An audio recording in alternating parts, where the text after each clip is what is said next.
In this clip of the Student Struggles podcast, me and my buddy Jamahl, we discuss how he was able to get his scholarship, even though he's from a very small and quote unquote obscure part of the world. How he was able to build a network that eventually helped him and assisted him in his career in athletics, and the difficulties that come between balancing uh, athletics and academic pursuits. So, if any of you who were juggling being a student with other responsibilities, this would be a good listen. And again, let me know what your favorite part is down in the comments. And stay tuned and enjoy the content. So, with regards to being from a small island and being able to like get a scholarship, like how was that journey?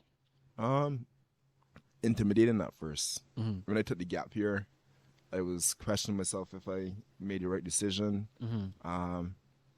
But I think a major thing or an issue that we have as student athletes here in Barbados Mm-hmm. is that we always look at the bigger schools, but there's so many other schools in the US and so many other opportunities that you have over there. Mm-hmm. So you don't want to limit yourself just to like Texas, Kansas, Right, because that LSU, where John is, right? Jones, Yeah.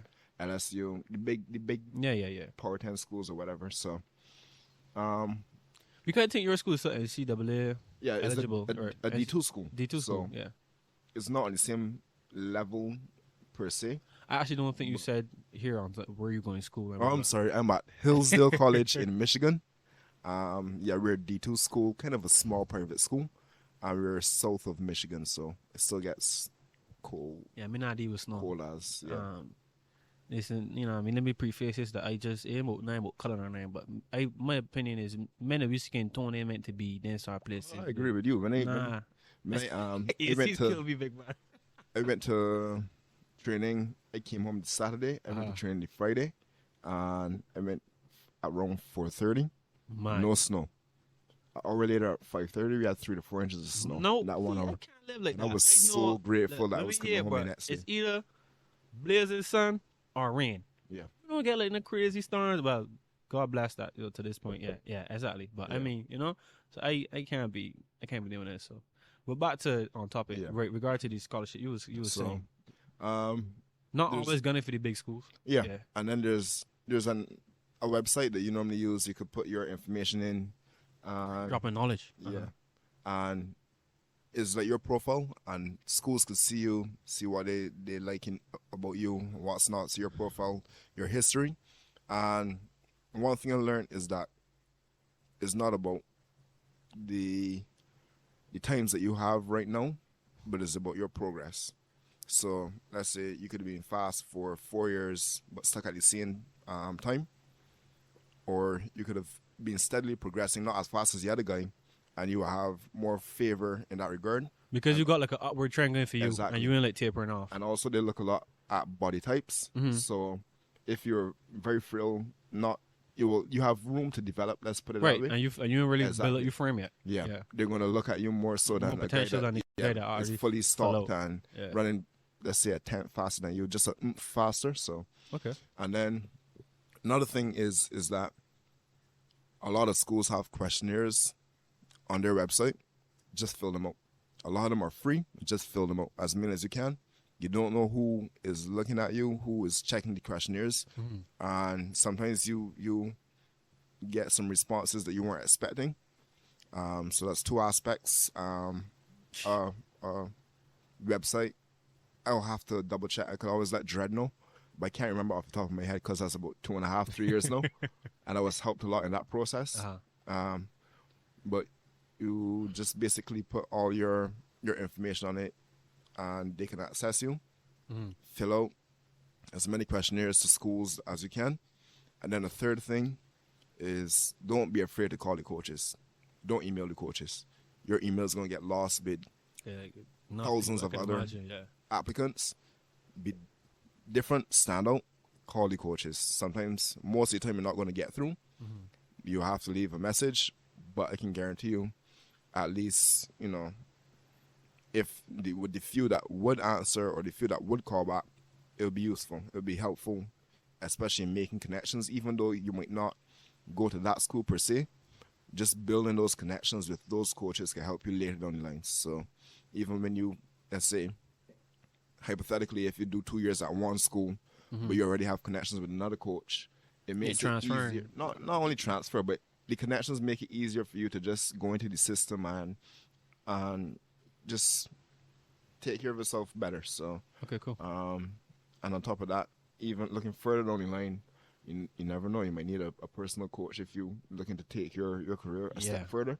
You don't know which coach you reached out to before may be the perfect fit for you after college. And how I could, like, for me, right, like how I think about this and how this is affecting me in my life this far, like, I think I've been a pretty honest person to this point in my life, like, not outstanding, but like pretty, like, just good intentions. Yeah. And like all that goodwill I have accrued to this point, like I know again, like compounding interest to where now like pay me back. So like, how I move as a student with a lot of my teachers. So like me and Miss Foster was real cool. Like Miss Foster, like, I mean, like chill. It's so crazy, when I went back to meet with QC to talk about like partnering and like having like students and stuff. Miss Foster went to do her PhD, and now is the deputy principal. Yeah. She would tell me like that how humble she is, but I was like, no, it's so easy to communicate with her and have that line of connection to be like, okay, I could easily assist and like go in like and we had conversations to this point, and it's been really cool. So like, the thing you say, like, don't underestimate like what connection you can make today. It's not about like what people could do for you now. It's about like actually being a genuinely good person, and eventually somehow the relationship, the network you've built will pay you back. And I do agree with you. Is what you could leave for the next generation. And it's so funny because with the past 2 years in COVID, you haven't really been able to go back to QC and show it. Well, at least for me, especially coming back and having minimum time to get around. But I went back the Monday after I came the Saturday, and Dr. Brown had me speak at assembly on Thursday. To the students. Yeah, well, last day of classes, which I think was last week. Yeah, I was trying to. I think that my thing would be more helpful when they go back to school, but that's dope.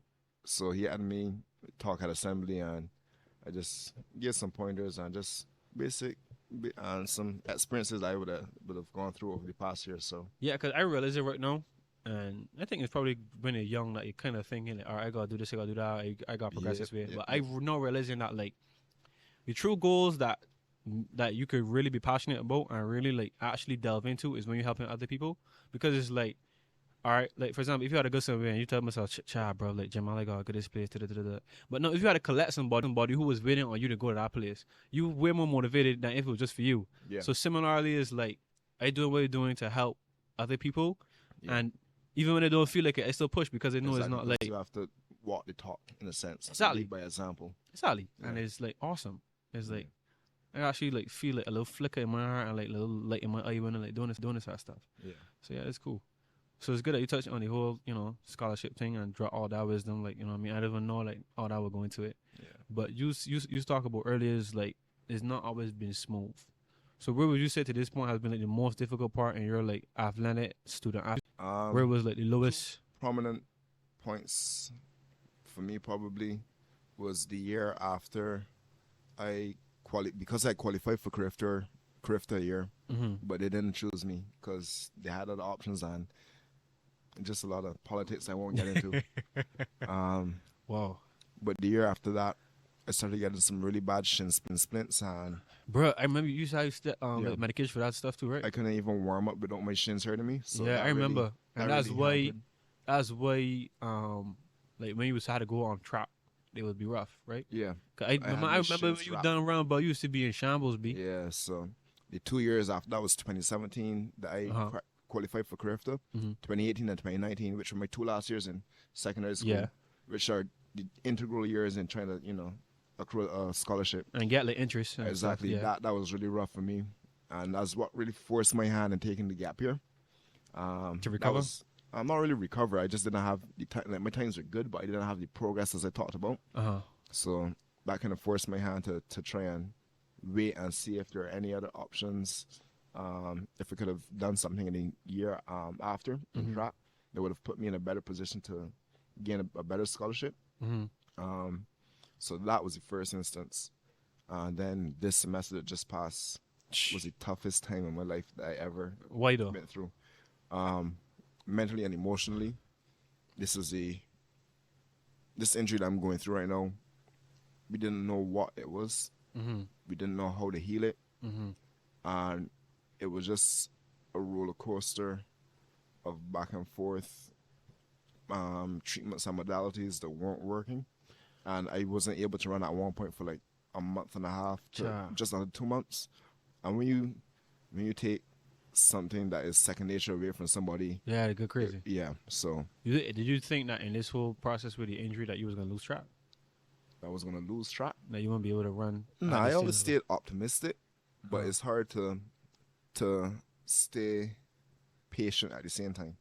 So for anybody listening, or anybody who just come across anything like this, if you was to like highlight that, not even just for track, but like for life, with regards to like, what is it that keeps you optimistic to keep understanding that like if you keep at this thing that eventually like you will break through? that you have life. Uh-huh. I had a bed under my back. Mm-hmm. I had food to eat. I had my eyesight. My legs still work. Mm-hmm. So once you remember that you have the little gifts from God, honestly, I just thank God every day for the little things. Mm-hmm. Um, So gratitude. Gratitude, Yeah. basically, and yeah, just understanding that tough times don't last, Okay. and there's an end for every beginning. So I just knew I had to see this out, and this is just the test of time. Yeah. And I just had to keep reminding myself that I'll be back at some point. Uh-huh. I don't know when that point might be, but I just have to keep prepared because one analogy my dad used was Uh-huh. that you're always a soldier getting ready for war. Uh-huh.